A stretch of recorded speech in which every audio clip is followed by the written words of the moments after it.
Howdy, howdy, it's AL-BINO again. Second video of the week. So, a lot's gone on in the last 2 days, come out in the news. My last podcast, I was talking about how this is obviously something from the inside, how this is asymmetrical warfare, how there has to be moles not operating just at the higher echelons of Homeland Security, but also within the team of Donald Trump's Secret Service. I also discussed my belief that this is the beginning of what I call soft asymmetrical civil war, where the deep state is playing an asymmetrical and psychological warfare type game using the tactics of Saul Alinsky and Cloward and Piven to destroy our country and our system from within. I also discussed how not only is this bad for the United States, but it's also bad for our number one trading partner, Mexico, and how most of the Mexican people, not Hispanics here in the United States, who have bought into the race hustling, much like African Americans have or black people have, against their own interests, but the Mexicans, either the Mexican immigrants that were born in Mexico and came here and are staying here legally as legal residents, or came here and became citizens, or the Mexican people that still live in Mexico, okay, how they want President Trump and the MAGA movement to survive and to be victorious, because not only does that affect this country, it actually affects their country and their security as well.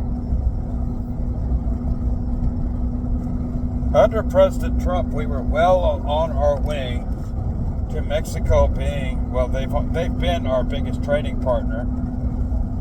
China is the second largest trading partner. Mexico has been our largest trading partner for about 3 decades now, and their role and their stability economically, not politically yet, but economically has improved as our trading relationship has increased. And the Canamex agreement made under Trump would have made for almost like a NATO of North America. Not a great North American state. Each one of the 3 countries, the 3 major countries in North America, would function, as sovereign states. But they finally recognized under the leadership of President Trump that what's good for Mexico is good for the United States, and what's good for the United States is good for Mexico. Or what's good for Canada is good for the United States, and vice versa likewise. Trudeau had to do a lot of arm twisting. That's because Trudeau, once he had the opportunity to show his face, is actually working for the other side.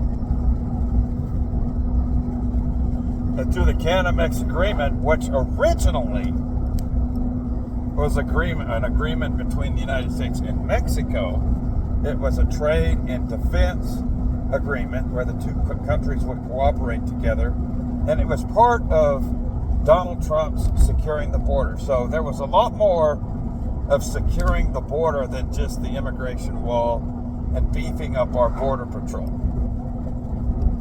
Because the immigration problem we have is also a severe immigration. It's actually a worse immigration problem in Mexico.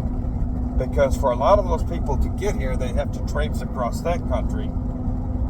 And all the corruption and all the destruction that those people are causing as they're crossing Mexico to get here is doing stuff like feeding their cartels, feeding their drug trafficking. So it's causing a lot more problems down there than it is here. One of the, and this was part of what he talks about the stay in Mexico agreement actually was even worse or better than that. Once we were able to get those people to stay in Mexico and get that cleaned out, him and the Mexican government were working on, okay, next after we get this cleaned up, then we're going to shut the Mexican border at Guatemala and Belize, and they'll have to stay down there while they process for asylum in either Mexico or the United States. So this was kind of a long game process, right, on the immigration thing.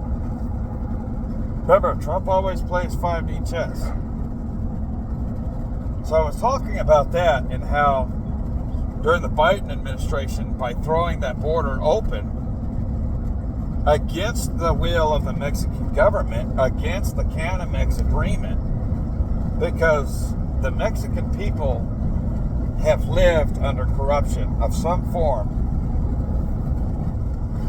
since the 1830s.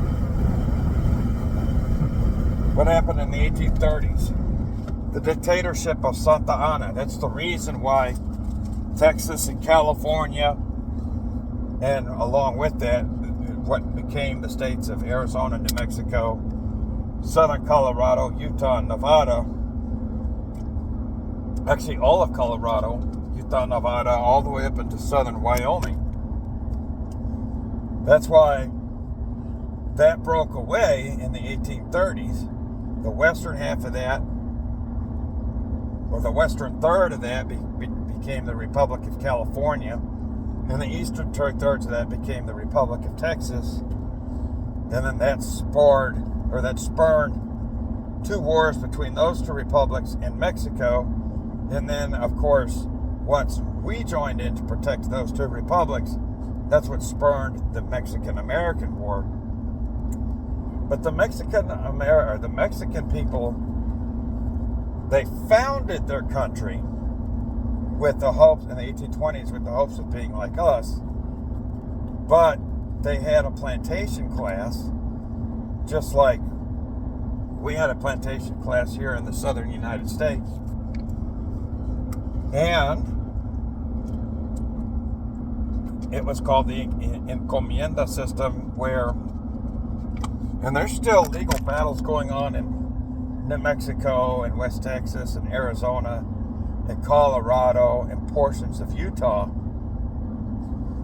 where these old Hispanic former landholding rich families are still trying to sue the American government with Mexican land deeds for their plantations back. So there's a whole history behind that. But once Mexico got its freedom, and its original constitution was actually written as almost a cut and paste copy of our own, within the late 1820s, almost immediately after the Mexican Revolution, the land grant system, or the old plantation system, was in place throughout the entire country of Mexico, which at the time went all the way north to where Cheyenne, Wyoming is today. And that was during the Spanish colonial times. That was all divided up into what they call land grants, or giant cattle ranches or giant farms that were owned by specific families. And then the Native Americans, black people in the region, this is where we could get people like the Black Seminoles, the Black Cherokees, the Black Comanches, the Black Apaches, even the Black Navajos, or the Tarahumara, which were Black Mogollon, which my girlfriend is one of, right? And the Native Americans were their slaves. There was a lot of indentured servitude amongst lower class Hispanics, or mestizos. Mestizos were mixed race people, either mulatto or mixed Spanish and French and European, or vice versa. So, you know, you had the old Spanish landowners, the güeros. That's what they called them. The güero is a racist term for white people used amongst Hispanic people today. But the original term, güero, was a pejorative for the rich white Spanish landowners during the Spanish colonial and early Mexican history period. Now, the term gringo is also a pejorative for white people, but it's a pejorative for poor white people in the Hispanic world, and that came from Irish slaves.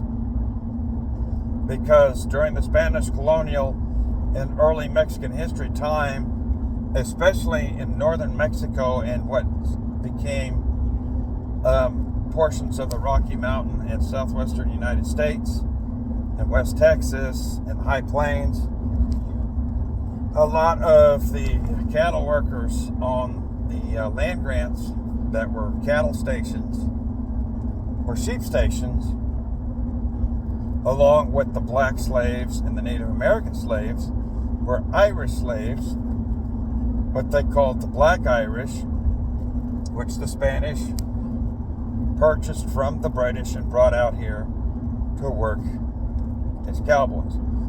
And the term gringo comes from the fact that those Irish slaves would often sing about home a song called Green Grow the Lilacs of Home. Gringo. So that's the history behind that. But in the 1830s, you had the Republic of California and the Republic of Texas forming because of the corruption in Santa Ana's Mexico, because of the oligarchy that formed immediately after the Mexican Revolution by the plantation owners that were active throughout the entire country of Mexico. And ever since Santa Ana, there's always been a ruling class and a peasant class. Always.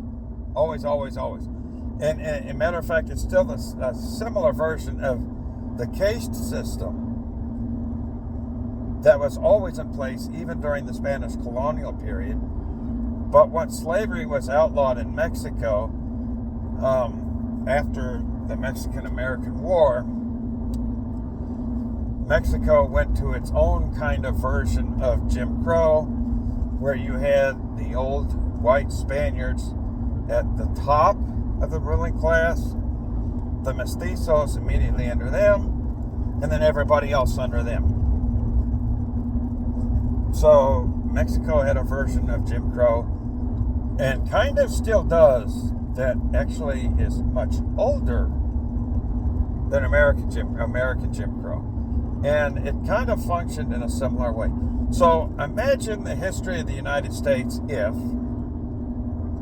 after the American Revolution, instead of the northern states being free states and the southern states being slave states,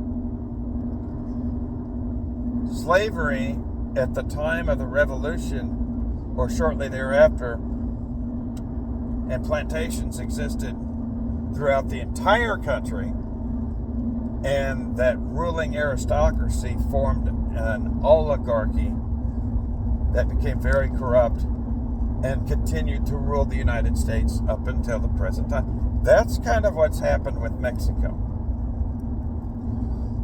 Until the rule of Vicente Fox. And Vicente Fox stands out primarily because up until his presidency, there was only one party that ruled Mexico for most of its history. And it was called the PRI, okay? Which is Mexico's version of the Democrats.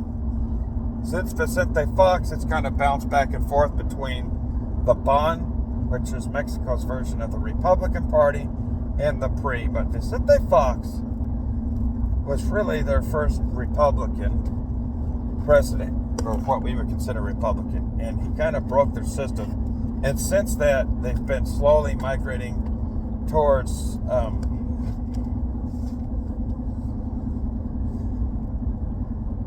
a more American type system. Although not completely. And the cartels, believe it or not, grew out of the encomienda system. Okay?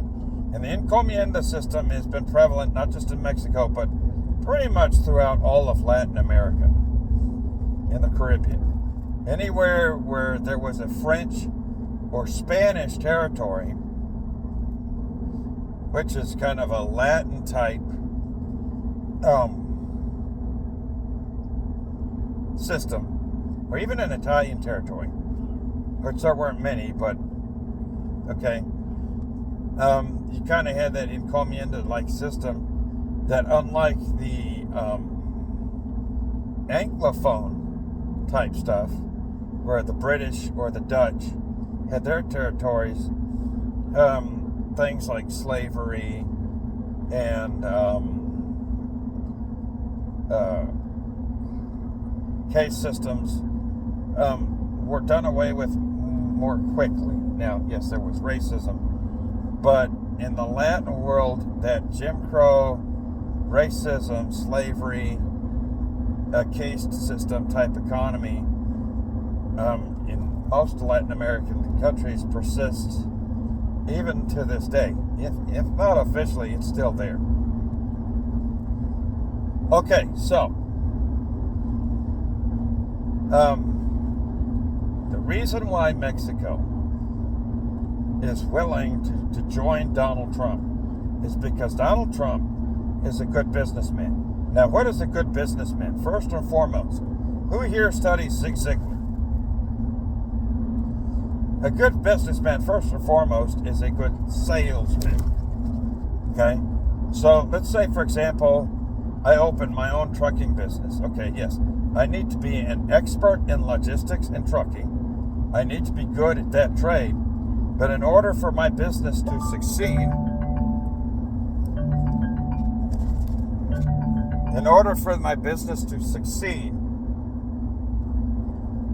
I need to also sell myself and sell my service or my product in order for somebody to start using my service and my skills.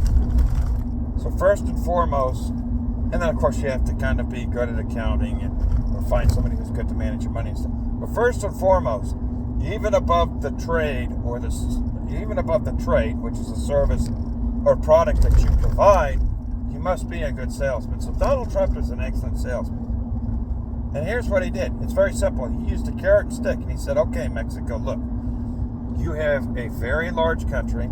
You have a lot of the same natural resources we have. You have the same potential we have, but you have a very corrupt system. So here's the deal.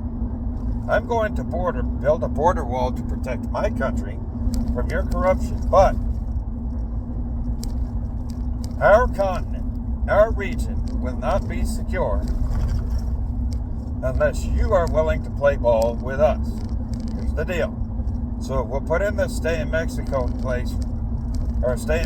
policy first to dissuade people from coming into our country and hopefully slow down the traffic into your country. Then, once we get that secure, we will work together with you to secure your much smaller border at Guatemala, and that way that'll stem that flow completely. Hopefully by doing so, we'll be able to help you choke off a lot of the human trafficking and drug trafficking and everything else that goes across your country and help garner your security. Once that's done, since we are the two largest economies in this hemisphere, we'll cooperate together as two independent nations, and we'll be the two superpowers that'll secure the Western Hemisphere. Okay? And it actually works very well for us to do that with Mexico, more so than it does with Canada. Yes, Canada has a lot of resources. Yes, Canada needs us. Yes, Canada is our northern protection against threats that would come from northern and central Asia, as far as, long-distance weaponry and stuff like that, because it overflies Canada. Yes, we need to share an economy with them and share security with them. But of the two nations, Mexico is actually the bigger bear. And we need that security. We need that country secure and cooperating with us in our pocket for us to be safe. Okay? So that was his play on immigration. It was a long-term thing to where he secures both the United States, and then he helps Mexico get secure as well, and then everybody is better off. Donald Trump's not a racist. Okay? So Joe Biden goes and tears that up. Now what's Mexico doing? Well, Chinese car makers are moving into Mexico. The Chinese are now helping Mexico upgrade their ports. See the problem?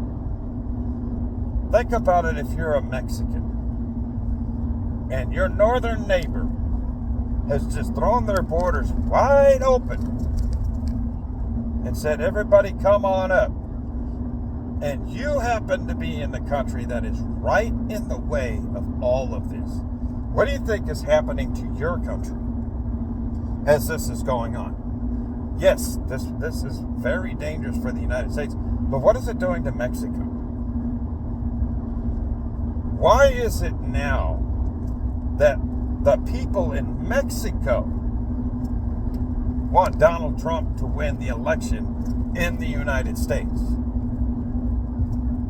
See, Mexicans used to be concerned about what they called Reconquista because they figured that, they lost a third or half of their country, and they used to be real resentful about that. But now, they don't even care about that anymore because what they do have as a country is literally being trampled down by the cartels and by all these people rushing across their country, sucking up their resources, destroying their houses, breaking into their homes.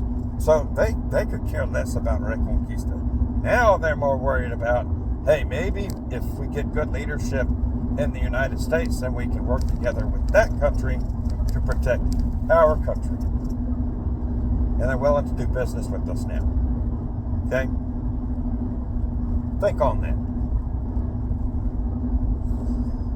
So, I've heard some people say that the world wants Donald Trump to win.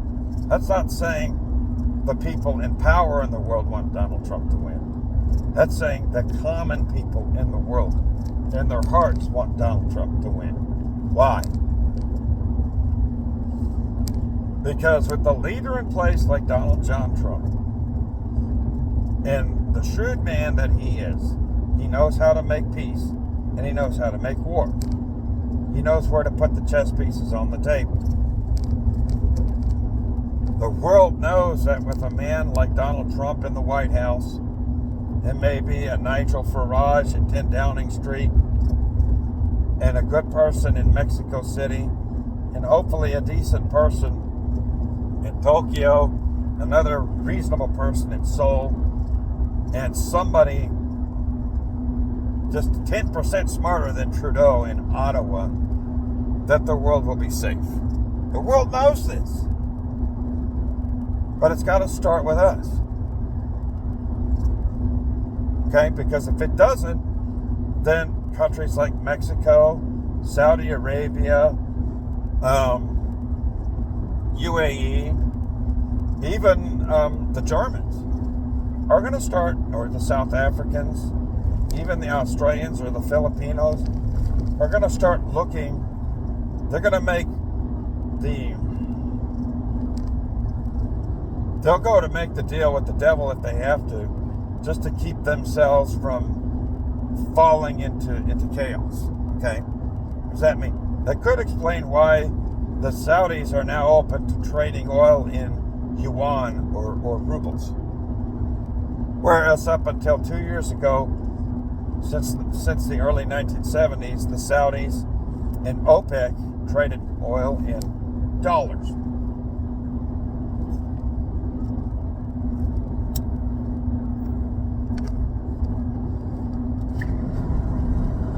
Under Reagan and Bush, the first Bush, Venezuela did really, really, really, really well. So did Panama. Okay, so then we got Clinton. And when did Hugo Chavez come into power? Anybody? 1998. What did our foreign policy, or not even our foreign policy, but our trade policy look like at that time?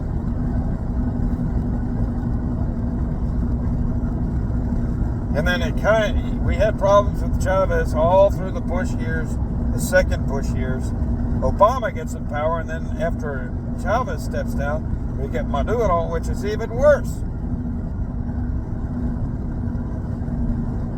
Trump had his dealings with Maduro, and we were actually making movements, progress in that situation under a Trump leadership.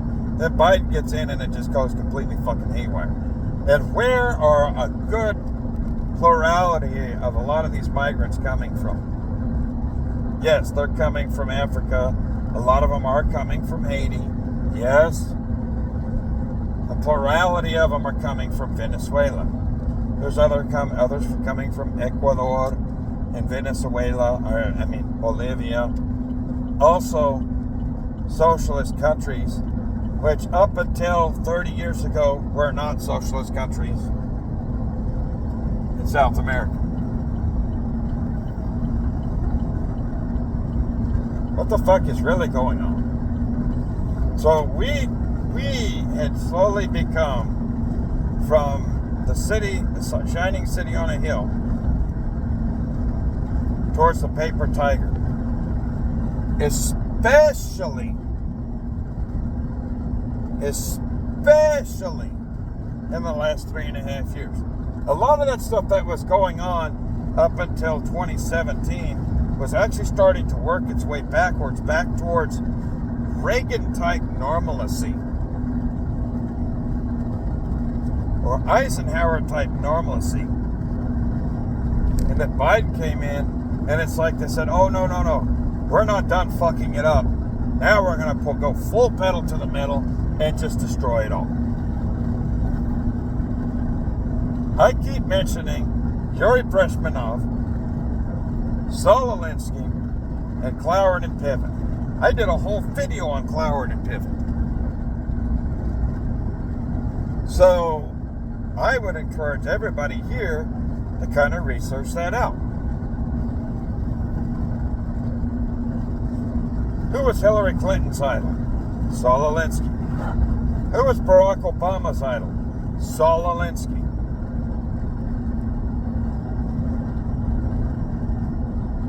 Who were two of Bill Clinton's idols? Professor Cloward and Francis Fox Piven.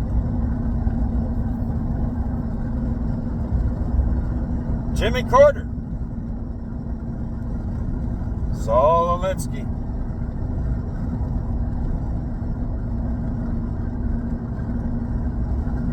Y'all seeing anything going on here with this?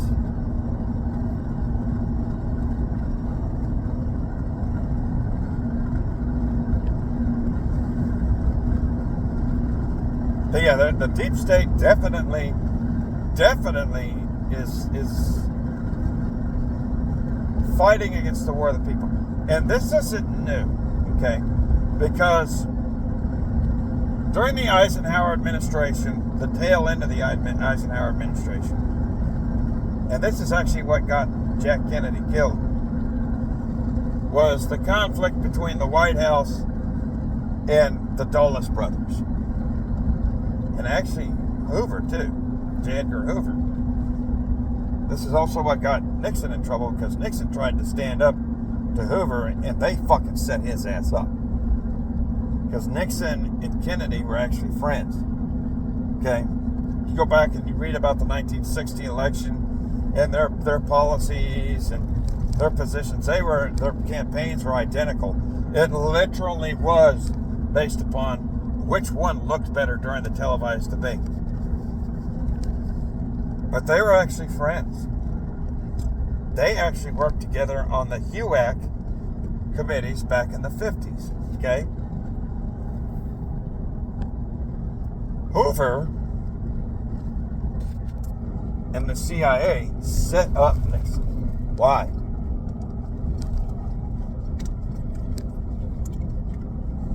For the same reason that they killed Jack Kennedy. For the same reason they killed Bobby Kennedy. For the same reason that they're going balls to the wall against Trump. The same reason why they tried to kill Reagan, not once, 3 times. Go look that up.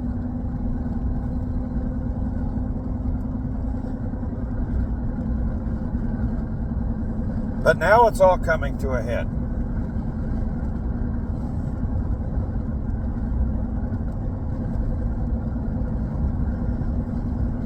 Lee Harvey Oswald, Nazi, deep state actor,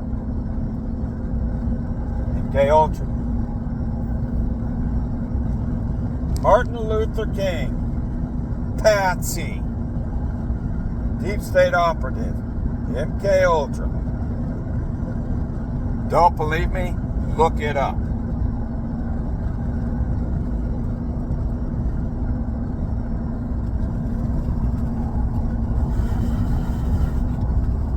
Lyndon Baines Johnson, racist, deep state operative,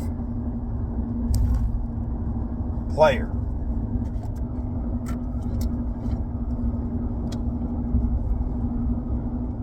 Here's something interesting, and I just thought about this the other night. I was kind of listening to April at Standard of Truth, and then and right before that, I was listening to something put out by Vince Ellison. And, they keep talking about how these deep state leftist politicians keep going into these ethnic churches, predominantly black churches, but there's a lot of them that are going into Latin evangelical churches too. And they're able to, from the left, get up in that pulpit and proselytize politically in those churches in spite of the Johnson Amendment, which says that in order for a religious or charitable establishment to maintain their 501c3 tax-free status, they have to be apolitical. But let's let a conservative Christian pastor or conservative imam or conservative rabbi and get up in a pulpit and say, you should vote Republican. What happens to those churches? What's really going on with the Johnson Amendment? Notice I accentuated Johnson there. And why, even though he was unable to do it, back in 2016, one of the things that Trump wanted to do was repeal the Johnson Amendment.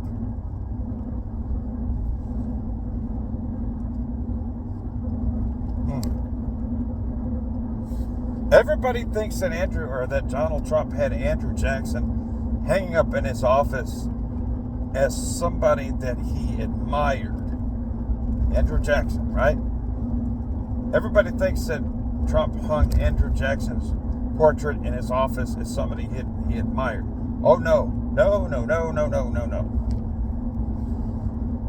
He put that portrait up in his office behind him so that way he could look back and remember what he's fighting.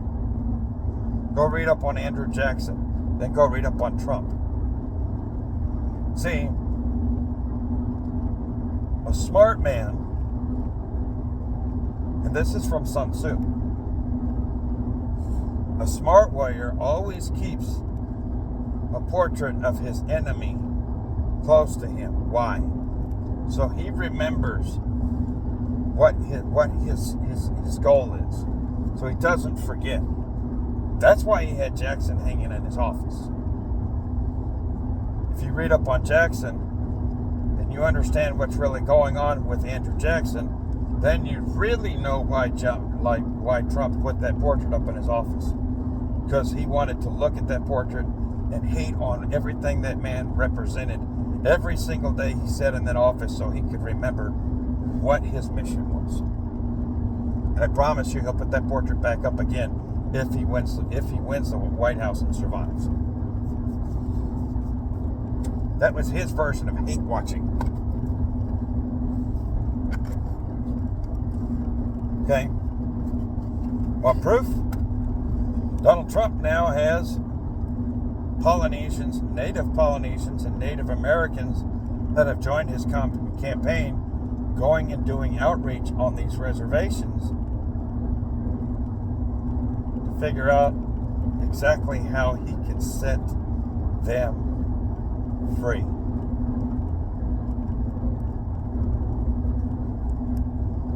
I remember talking about that many times in the past as well. Man is playing 5D chess. And everybody wants to accuse Donald Trump of being the racist. What they're doing is they're projecting because they're accusing him of what they're doing. Here's what I think Donald Trump's willing to do. And I kind of said, hey, I hope he does this. But I think he's already thinking this. Because great minds think alike. Yes, I said I had a great mind. But his mind is maybe even better than mine.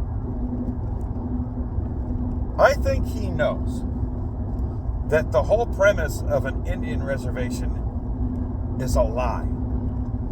I think he knows that for at least 100 years, if not more, that the federal government has these Native Americans thinking that these reservations that they live on belong to them when they actually don't. And the proof is if a Native American who lives on a reservation wants to farm, he has to get permission to do so from Saudi government, the BIA. If he wants to cut timber on his reservation, set up a logging business, he has to get permission to do so from Saudi government because he actually doesn't own the land. And at any point in time, if he does get permission to do so, Saudi government, through the BIA, can come in and say, we have an environmental impact statement. No, you can't do this. With no recourse. So I think Donald Trump actually is about ready to go to these tribes and say, you know what? Y'all don't actually own this land. If he wins and if he survives to the White House, it'll be like, this is an executive department by the BIA. Therefore, I have the authority to write you a property deed. It's yours. Go do great things. I think that's what he's getting ready to do. And set those people finally free. Remember, I said he's got a portrait of Jackson in his office. Not because he admires the man, because he hates the man. For what Jackson did to black people and to Native Americans. For what Jackson did to undercut the freedom of the common American people.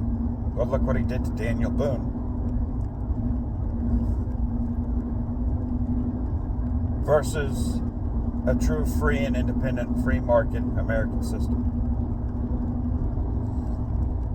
I don't think Donald Trump doesn't always use the best vocabulary. He talks like a common man, and I think in his heart he is, but I think he's very wily and very smart. And I think he doesn't dare come right out and say what he's actually going to do, because then if he did, he would have been dead already. They would have killed him in 2016.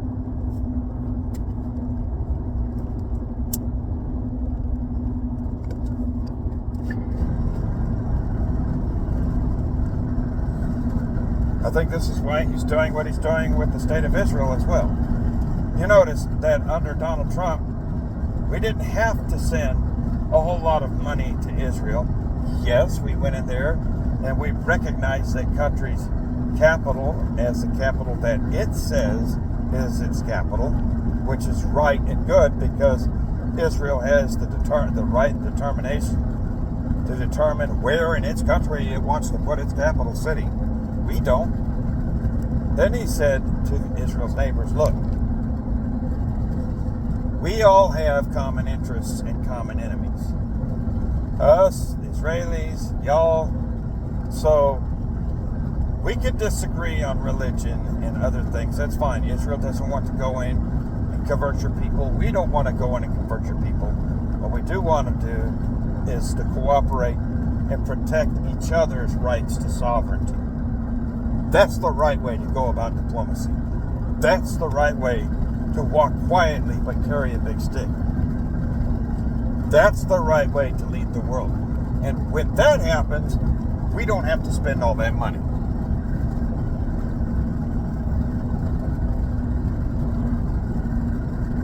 Because that's free market capitalism through diplomacy.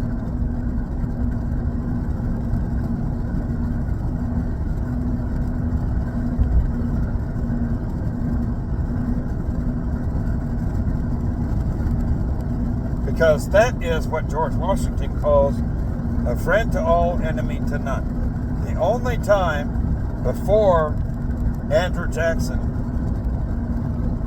actually before the War of 1812, actually no, War of 1812 was even justified. The only time before Andrew Jackson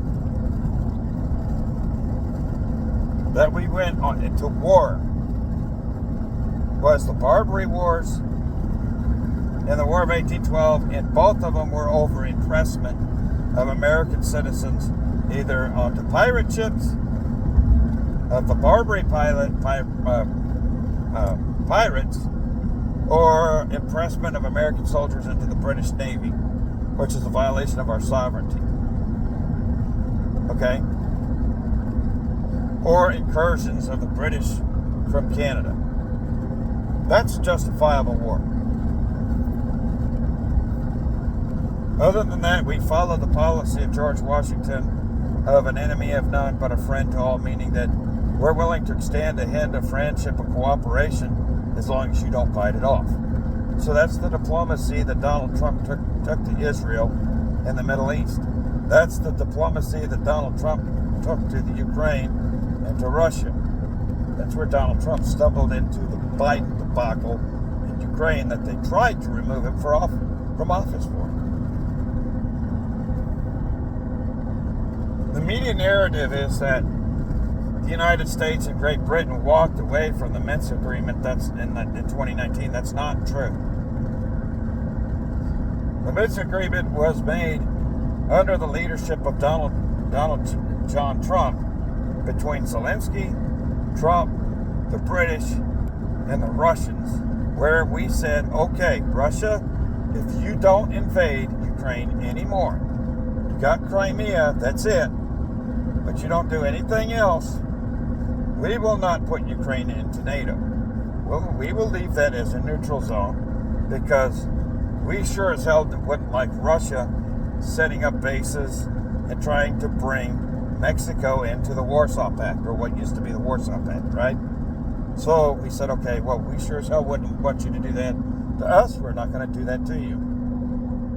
So we'll all just walk away. We'll let Ukraine do what it wants to do on its own, so long as nobody, including the Russians, including us, gets involved outside of just regular trade.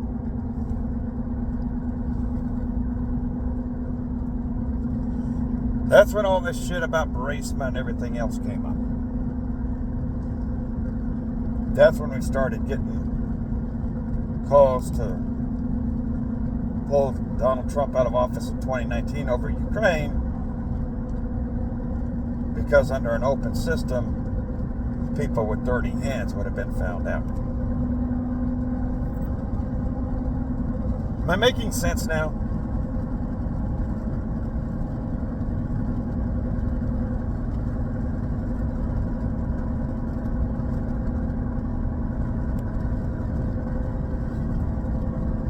See, they paint Donald Trump as an imperialist, but he's not. They paint Donald Trump as a racist when he's not. They paint Donald Trump as an anti-environmentalist when he's not. Everything that they paint him as is what they're trying to do themselves.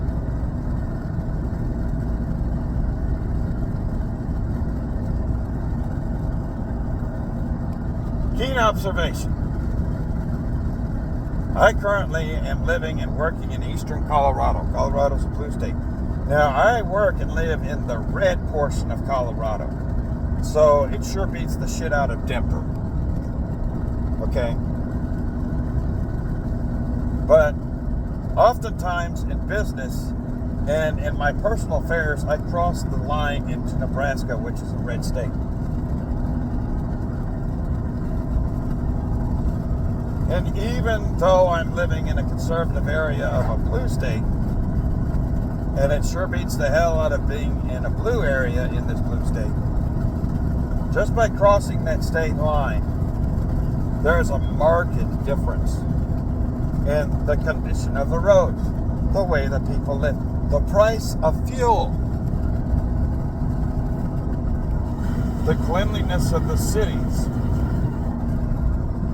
the way people conduct business, even people's attitudes. Everybody in Nebraska, I had to go to Nebraska today because my girlfriend wanted to go down and look at some stuff in a store out there. She didn't want to come out here to another store in Colorado, but she knew she could get a better price out there. Didn't work out because she lives in an older house and we have to special order things and it's going to be very expensive. But we did do some other shopping.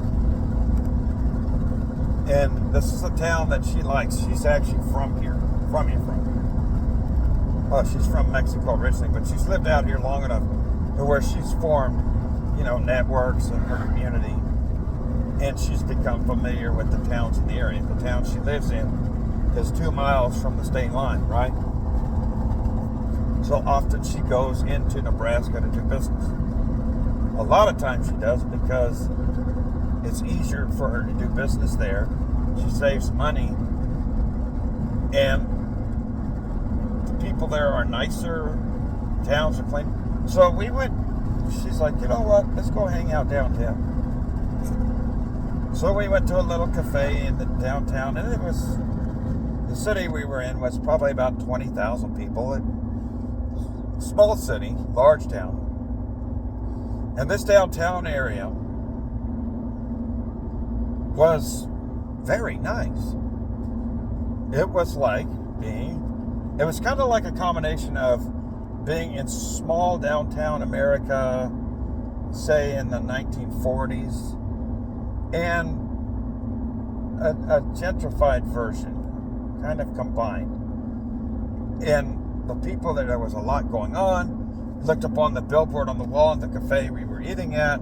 There's a lot of community activities. There's like pancake breakfasts, and the Elks are doing something, and they've got a Latin dance going on next Saturday. And everybody in there is just happy, smiling, doing business. And then you come across the line into Colorado, and some of these small towns are just dying from the inside out. A lot of the roads here it looks like some of them ain't been paved in 30 years. What a difference just a few miles makes. Now put that on a macro scale, nationwide. Now put that on an international scale. Are y'all getting the picture? Ladies and gentlemen, we are in a battle of good and evil against powers and principalities. That is for sure. A lot of people will say, well, Donald Trump's not a Christian. Okay, these are the same boomer idiots that will read in the Bible about King David, or King Nebuchadnezzar, or King Cyrus, who at certain points of their lives had a lot of the same personal ticks or downfalls, personal shortcomings, as Donald Trump does or did in his past. But then they were redeemed, and the scripture records each one of those three men that by the end of their careers, they were in God's favor. If you don't believe me, look at what's written about Nebuchadnezzar in Daniel chapter 4. I fully expect to see that man in heaven when I die. I believe that in spite of his wickedness beginning his career, that by the time his career ended, he was actually a force for good. And he actually converted. And it says so. Cyrus, what did he do? Artaxerxes II would also be a person that would be on that list. And David. Oh, my Lord. David and Bathsheba. You want to talk about a sin. But then later on, he's considered a man after God's own heart. So they'll hold up people like those and say they were great men. And then they'll turn around and spit on Donald Trump. But go look at my video from last week about boomers. Yes, Donald Trump did some stuff that we would consider sinful. And I had this argument offline with April Carter. And she kept saying, I don't believe he's a regenerate man. And I said, April, you know, look, yes, in the past, he's probably done some things that we would consider unchristian. And he doesn't always use the right words. But look at his actions when he was in a position of authority. And then come back and tell me that that's not a Christian man. Look at what he's fighting for right now. And then come back, April, and tell me that's not a Christian man. When you yourself have confessed on the air to terrible things that you did in your past before you became a Christian, and now you're one of the leaders in the evangelical conservative talk space who's holding up Donald Trump, but then you turn around and say that he's unregenerate. Check that. You know what? Since then, I haven't heard her talk about Donald Trump not being a Christian ever again. And now, she's full throttle pedal to the metal for him. So the truth will always come out. But y'all think about this. Okay? We have got to make sure that that man survives. And oh, by the way, everything I said 2 days ago about what's going on with the deep state and what their posture is, given the news cycle over the last 48 hours, has proven to be absolutely true. And I'm not talking about the CNN news cycle. I'm talking about the YouTube and Rumble and X news cycle. The Dan Bonginos, the Jesse on Fires, the Glenn Becks, the Angermans, those reporters that actually report the real news. The Laura Loomers, people like that. I called it first. That's okay. I don't care if I called it first or if I called it in the middle. Pay attention. Yuri Bezmenov warned us about this in the late 1970s and 1980s. If you're listening to me, if you're a member of my channel, and since this channel is an outgrowth of the BINO Nation, if you're in the BINO Nation and you listen to this, I'm going to give you some homework. Go back on YouTube, if it's still up, or wherever you can pull it up, and pull Yuri Bezmenov interviews in the 1980s and listen closely. And then you'll understand exactly how dire the situation is today. This is AL-BINO signing out.